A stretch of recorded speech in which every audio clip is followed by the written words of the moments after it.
what is it with sci-fi movies and Chosen One?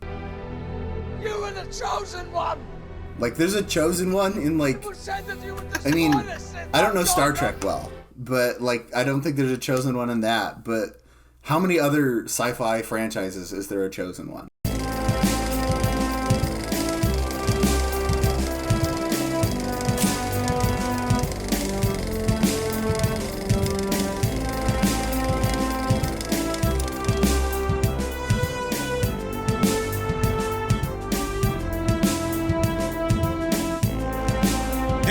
Welcome back to the Cinefile, the podcast celebrating cinema one film at a time. Each week, my co-host Jake Biller and I break down a film, discussing anything from mise en scène to scenes you missed. Today, we're talking about Dune from 2021.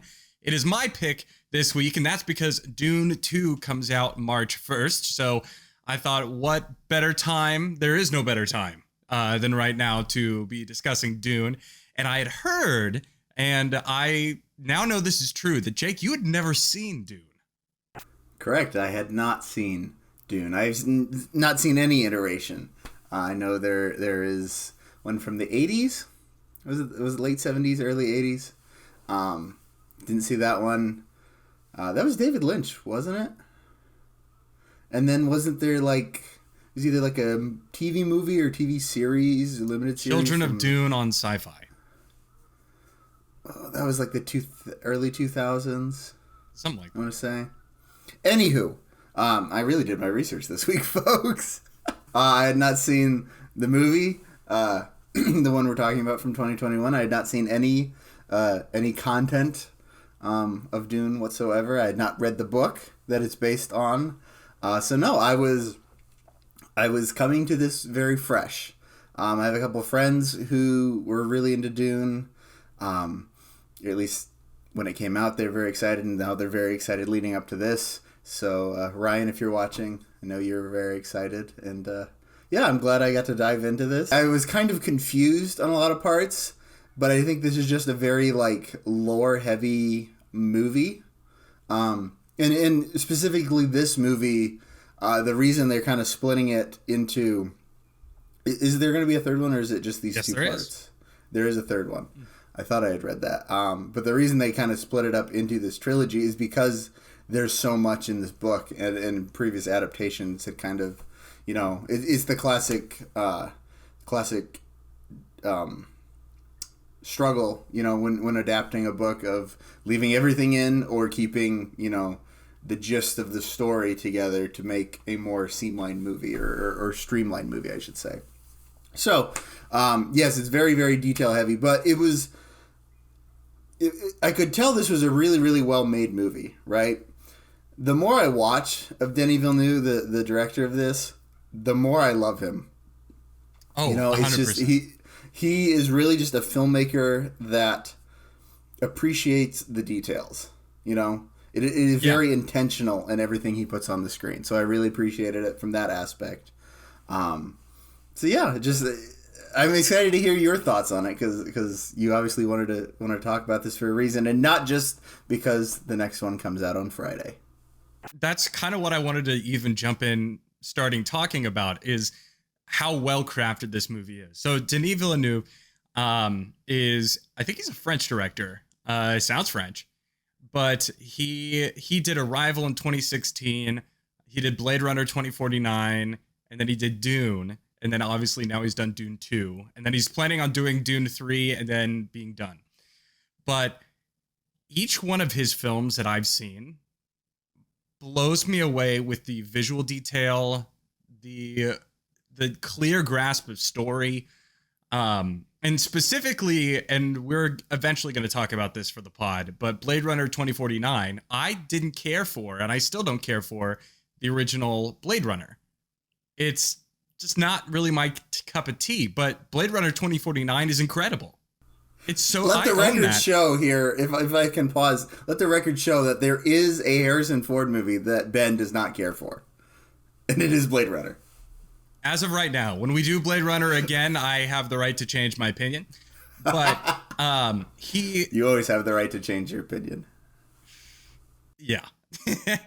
But he's just such a good like this, and maybe Chris Nolan are two directors working a lot today that you can sit down and even while you may not understand everything that's going on, you appreciate the craft.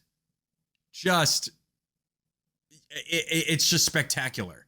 You know, and that's one of the things I think why people like this movie is because even if you don't understand all the lore stuff, and I'm not going to pretend like I do, but even if you don't understand all the lore, you just appreciate how well done this film is, that it kind of blows everything else out of the water. You don't need to worry about it because it's like it's clear I'm watching excellence at work.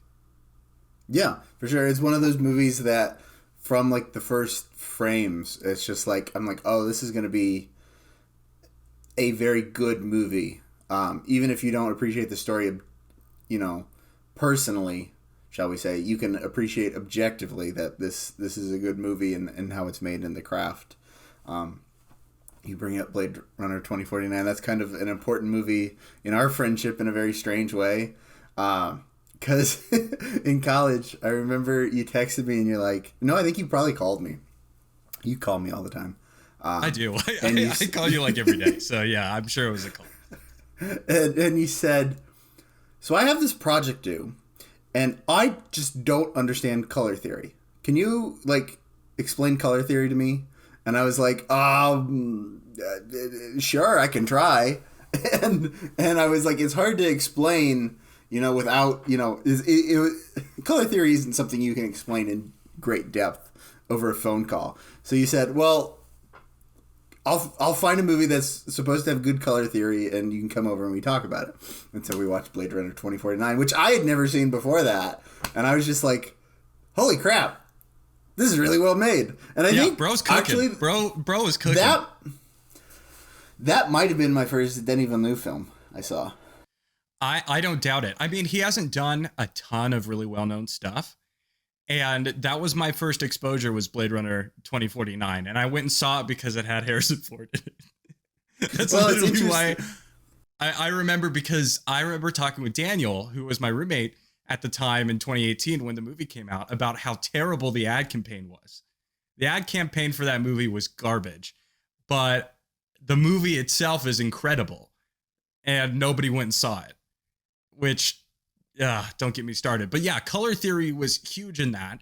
And color theory even in Dune. You know, there's a lot of orange. That I kind of wanted to talk about the color theory of it as well, because it's... What I like about Denis Villeneuve and what he does here is that it's not overbearing. Like, it's clear, and a lot of his films, it's clear that there are specific colors in play for bigger motifs and bigger themes, but he doesn't make it super obvious. And you see here, orange is used a lot, especially in the kind of premonition dream sequence kind of stuff we deal with Paul's character experiencing for the first time. And so the color orange, kind of looking it up, it can mean danger, but it also can mean like energy and kind of excitement. So it's actually really interesting that we use the color orange here, not only because Arrakis is Arrakis, it's a desert planet, but Paul's premonitions are warning him of danger, but it's also this excitement and this energy of him being essentially the chosen one. And so it's really interesting that you use this color in this way, because it can signal one of two different things, which I think is really interesting. Looking at this movie, remembering Blade Runner, I was trying to be like, oh, like I got to look out for the color theory, because that's not always something you pick up on the first time you watch it, but I was aware of it. And I was like, oh, I know color theory is really important to Denis Villeneuve. And so I was like, I got to look out for it. And to me, I'm glad you looked that up, because I wouldn't have necessarily placed orange with that. But it makes sense in the context of the movie. I think it makes both those things, danger and excitement. You see Paul is drawn to Arrakis, right? He wants to go with Oh, Jason Momoa's character. I can't think of his character's name. Duncan, Idaho. Yes. What a badass name. Coffee and potatoes. For such strange names in this series, and this is supposed to be, a little research on this is supposed to be like way in the future, but in like our same universe. So you have, it makes sense that like things are drawn from like Stellan Skarsgård's character. His first name's Vladimir. So it's like names that are around today, but there's some weird names. Anyways, Paul is drawn to go to Arrakis. Duncan Idaho is one of the first characters that goes to Arrakis, and Paul's like, I want to come with you, because he started having these dreams or these premonitions, and he's drawn to the energy, it seems. I noticed really when I was looking at these colors, more so the fact that it's like, it's very either cool and dark or light and warm. Being, light and warm is obviously Arrakis, and then Paul's homeworld, which the name escapes me, is like very dark and cold, even down to like their uniforms that Paul and his father wear are very, they're black, they're very cold. Everything seems dark and very blue and damp, but not in like not blue green in like a vibrant way, like a very like dull kind of like cloudy thunderous sky. And then you see oceans and stuff. And then you go to Arrakis, and that's like the flip of the switch, which also like makes it visually enticing, right? Because you have the stark contrast then of when they arrive on Arrakis, Paul's the only one wearing that black uniform still. Everyone else is either wearing like the full armor, or like his mother's wearing this really interesting like orange dress.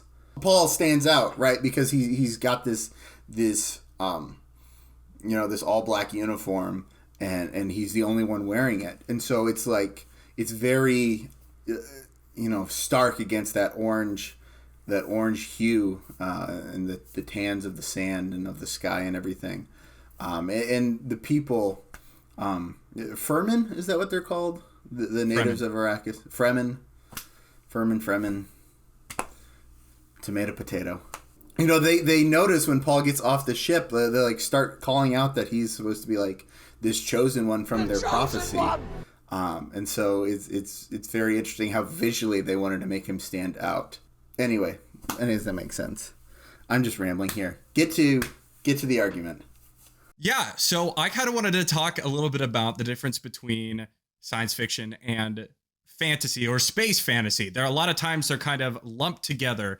And I even know a professor that it kind of reminds me of auteur theory, because she doesn't even really believe auteur theory exists, because there's so many different variations on what an auteur even is. And so it's very similar in that there's so many different variations on what science fiction is.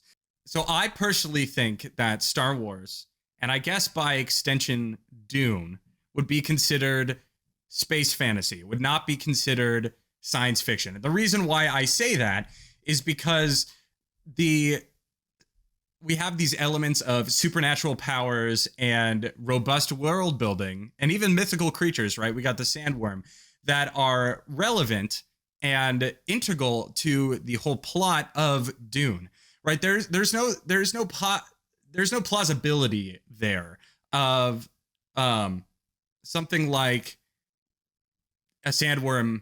I mean, I guess it could exist, right? But also having this chosen one and the Bene Gesserit kind of nuns and all this, that they kind of help mess with the plot lines and, to get this chosen one, mess with the family lineage and things like that.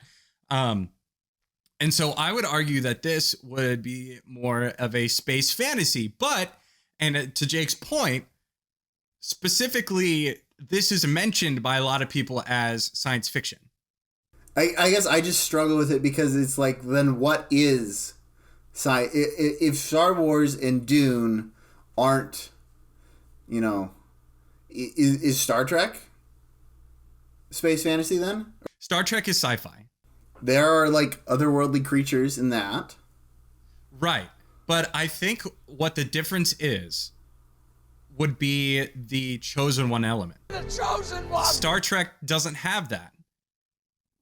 And so I would say that is, after doing the research, and I'm not saying that you're wrong in saying that it's sci-fi. I'm just saying you're wrong. And you love to say I'm wrong. I love to tell everybody they're wrong. Because you're always right. So,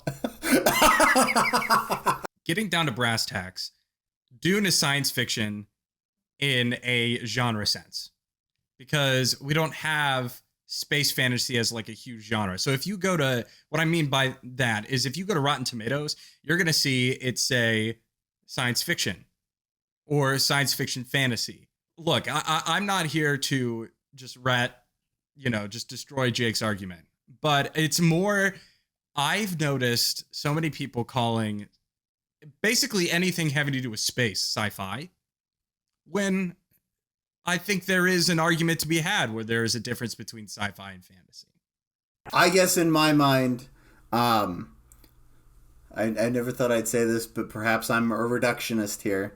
I'm not saying that your argument that it's space fantasy is invalid. I agree with the points that you pointed out. I see those. I guess in my mind, space fantasy perhaps is just a subgenre of sci-fi.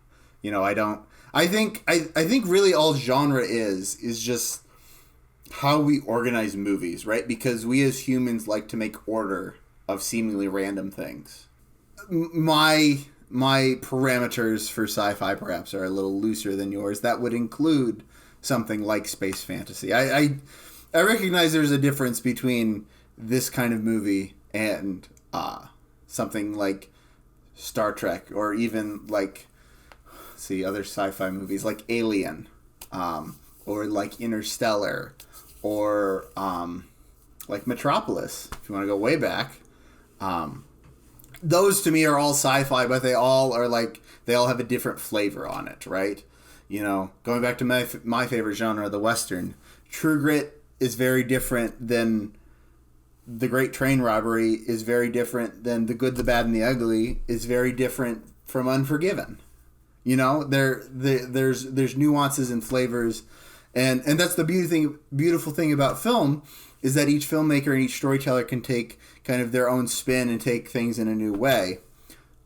So long story short, I'm not saying you're wrong. I'm just saying you're being very specific. So to kind of build on that, perhaps put a pin in our definitions of what is or isn't sci-fi.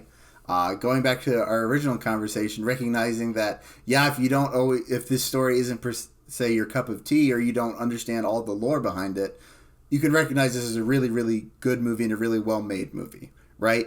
So, taking my loose definition of sci-fi, if you will, I wrote down some things because I was thinking, I was like, okay, I understand this is a really good movie, but like, what makes it good? What makes it a good example of the sci-fi genre? So I kind of reduced it down into 4 things. A good sci-fi is rooted in something familiar, right? In this movie, all these different worlds and stuff are kind of based on different ancient cultures, right? The Atreides are kind of drawn from like ancient Greece. This book is heavily influenced by Muslim culture. I know, reading up on it, and you can see that in the seemingly like nomadic existence of the Fremen, matching like Arabic culture in a lot of ways. And so I think it's important that when you present something so otherworldly, or something that's, so far in the future, or something that we can't go out and find when we leave the movie theater or leave, our couch from watching this movie, there's something we have to be able to grab onto, right? Something has to be familiar. Otherwise, that's just movie making in general. You have to have something to connect to. Otherwise, I would say by and large, people are going to get lost. This movie does a great job of that. even from the specific story elements, right? Paul is kind of torn between two worlds. He's torn between the Bene Gesserit, say that 5 times fast, and the House Atreides, and being eventually the Duke or the Lord of the house. And so he wants to please his mother and also please his father. And so he's trying to find what is his place in all of this. And then he's thrown the loop of, oh, you may be the chosen one. Who knows? We'll find out. Just put your hand in this box. But that is something very human. That is something that I think we all go through in one way or another, is trying to find our place while also appeasing both of our parental figures. When we look at specifically Arrakis and what they're doing with mining spice and kind of feeling the pressure of trying to succeed where the Harkonnens had succeeded for decades, for generations, and they were removed, and now you put Atreides in here and they need to succeed. And then we see when they're mining the spice and they're harvesting the spice, their equipment doesn't work. And so that's really, really frustrating. And so you're absolutely right. What's good sci-fi and what I think makes this movie successful is that while, yes, there are these kind of sweeping visuals and there's a lot of world building, the bare bones of this story are very human themes. Has to be visually stunning / imaginative, right? You think of great sci-fi, something like Star Trek, something like Star Wars, Alien even, Dune. They're very visually, there's a lot of care put into the visuals, right? Because we're taking, inherently you're making a movie in this world. So there's going to be things from this real world that exist in this movie, but taking them and like augmenting them to make us feel like we're on another planet, right? In this, you know, it's like all these locales, they're very stunning. Even the, you know, Paul's homeworld, it's very like visually stark but beautiful. You know what I mean? And so it's like, it's having that intentional care on the visual, both in the cinematography, in the costuming. I really think, you know, we could do a whole episode just talking about like costuming in sci-fi movies. We could have that conversation for hours. And like, I think that's it's an important part of that world building, is understanding like how these people dress, but in like differentiating cultures. Things like visual effects and makeup and special effects, you know, all these things kind of play into how this world looks. And you have to make it look different enough to catch our attention and make us interested and suspend that disbelief that this isn't their real world, but yet it can't be totally foreign in that we don't understand what we're seeing. This movie is epic in scope, and I think it deserves that title. It definitely captures your attention, right? I just talked about these scenes that we know. We know the sand. We know the forest. But just the scope of the shot itself. I mean, you've got a shot where there's a sandworm that's kind of in focus, and you got little Paul right here, right in looking at the visual scope of it. Every shot in this movie is a portrait. It's almost like a Zack Snyder film. Zack Snyder was originally an artist, and so a lot of his storyboards and a lot of the different shots are very visually stunning. And what Denis Villeneuve does is he says, okay, yeah, we have these human themes, but there's a lot of lore to be thrown in here, so we're also going to throw these visuals on top of that.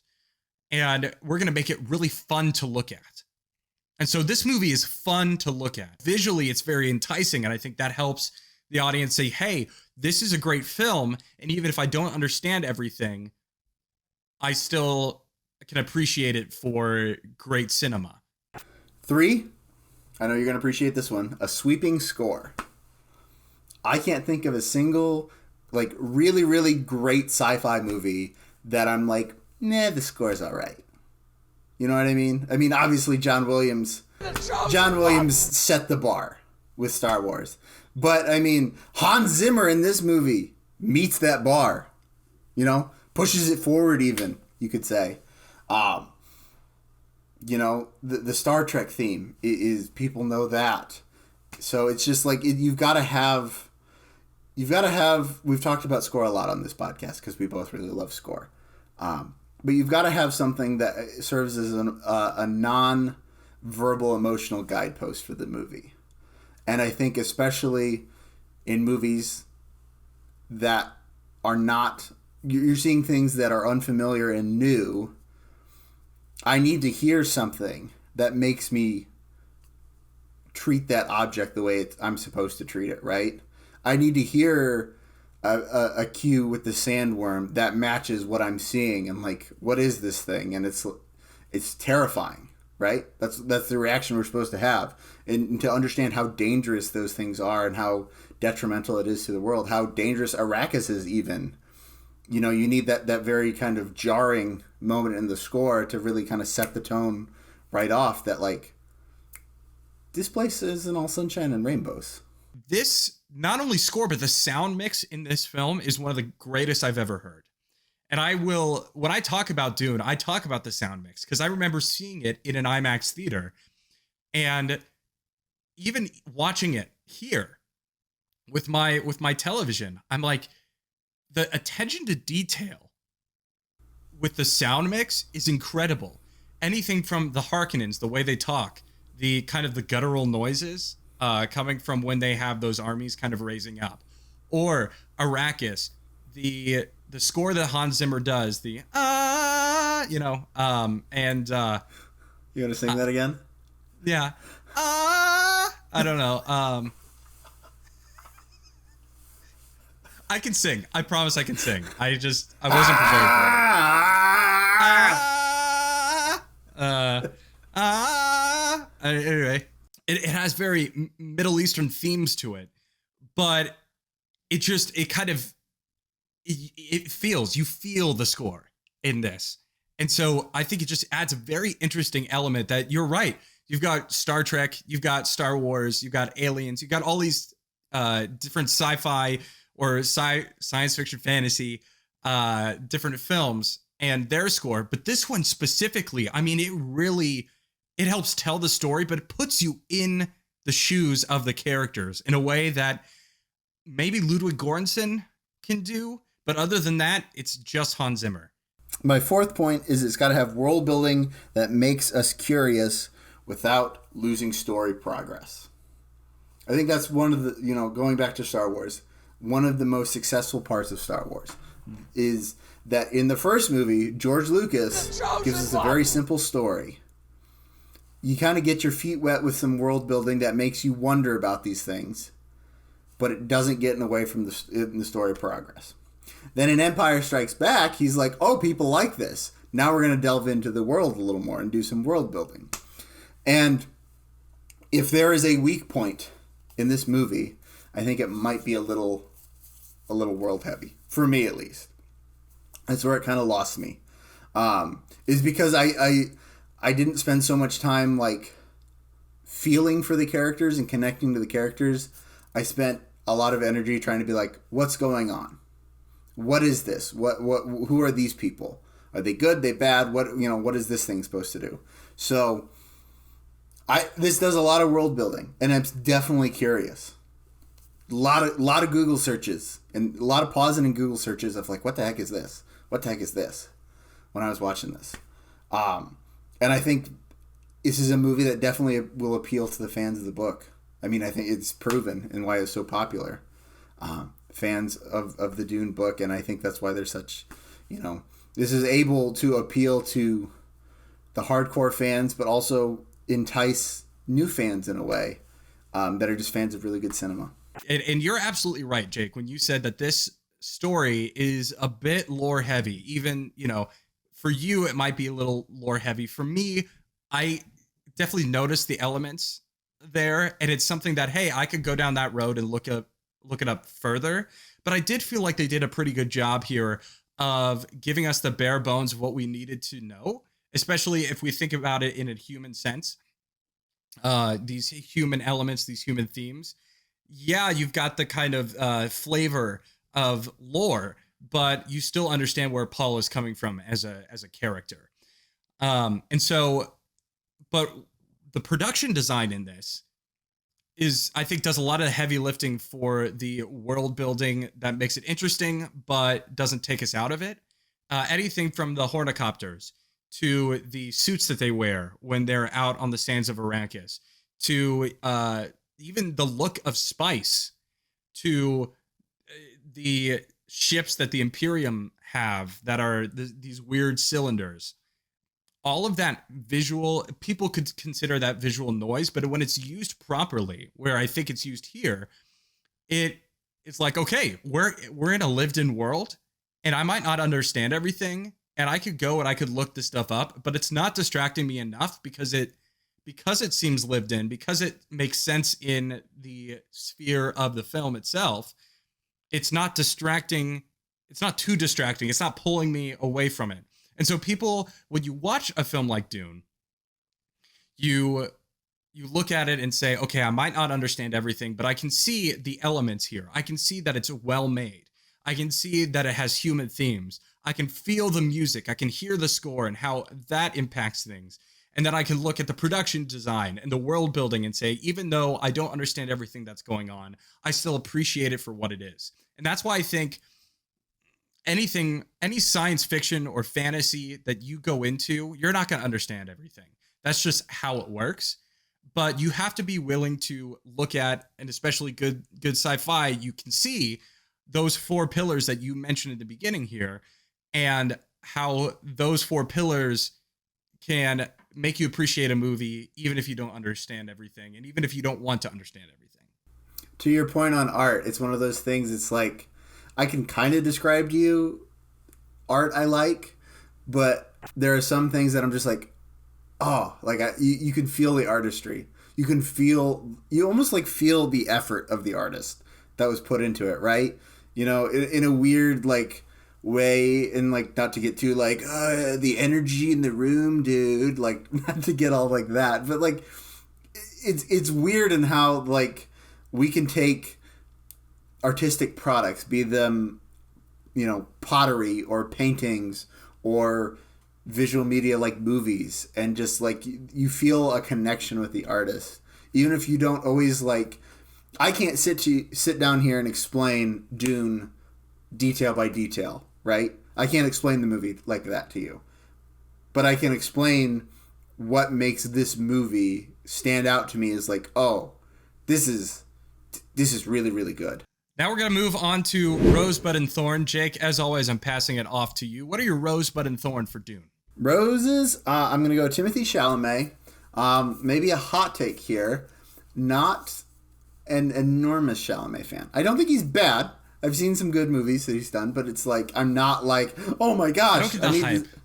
Yeah.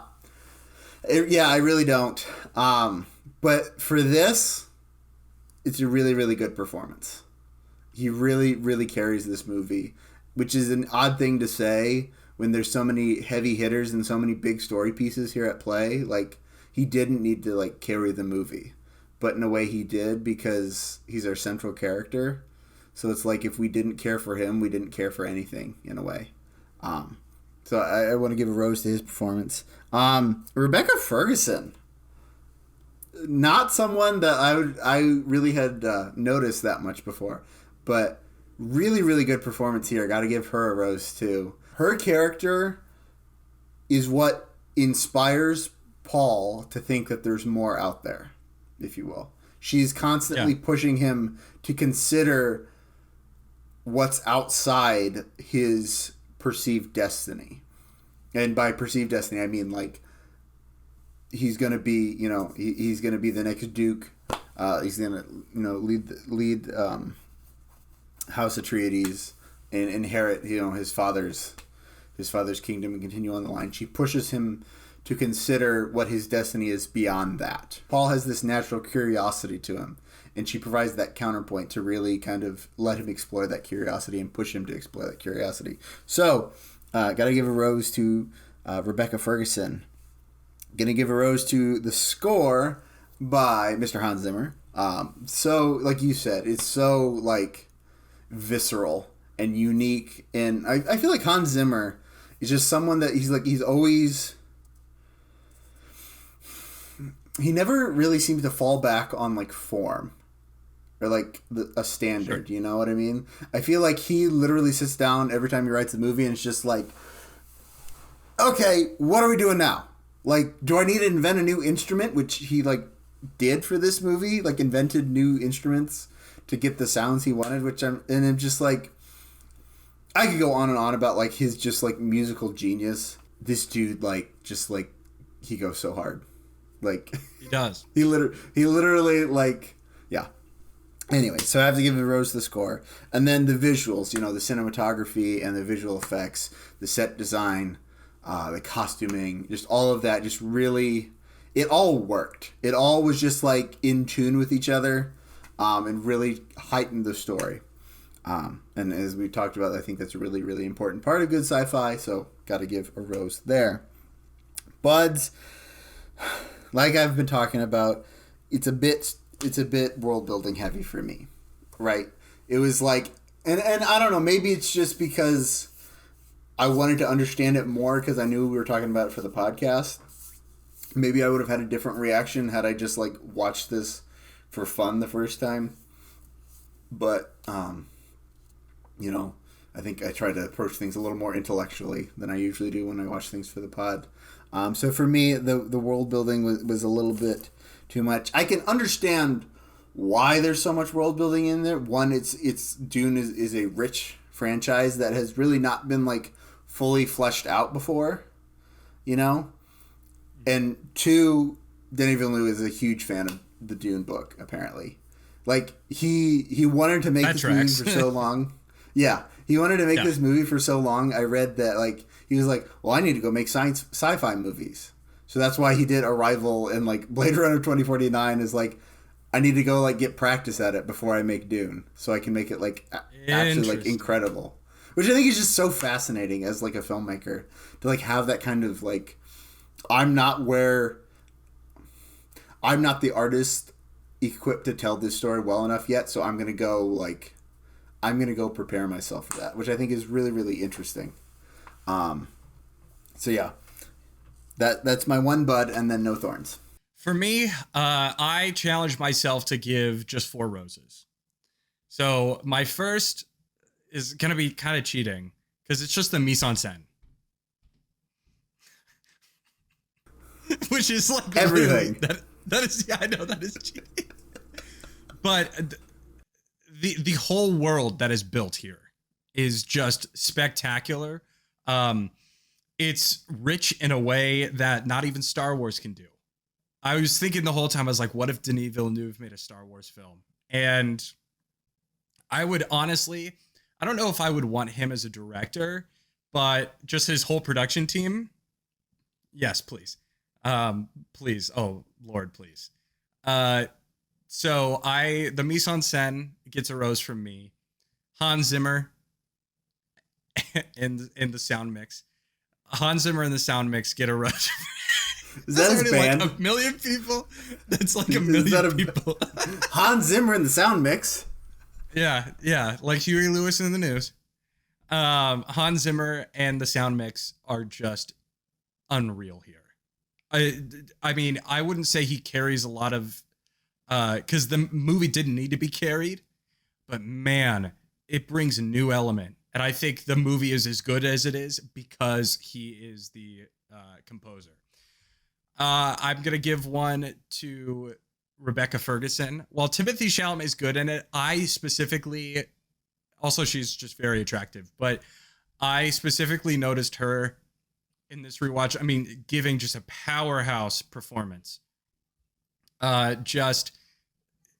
mean, it is clear that she is overwhelmed with the responsibility of Paul maybe being the chosen one and how to both be his mother and also a Bene Gesserit priest. How many times have I said that differently? I almost want to see a counter. But yeah, so I give them a rose. And then I'm also going to give a rose to Timothée Chalamet. So you're absolutely right. He carries this movie, which is incredible. What a nuanced performance. Very interesting. I don't really have any issues with it. So he's going to get my 4th rose. When it comes to buds, I have 2. I think it's a little long. I think it needed to be long. That doesn't mean that it's not going to be a bud.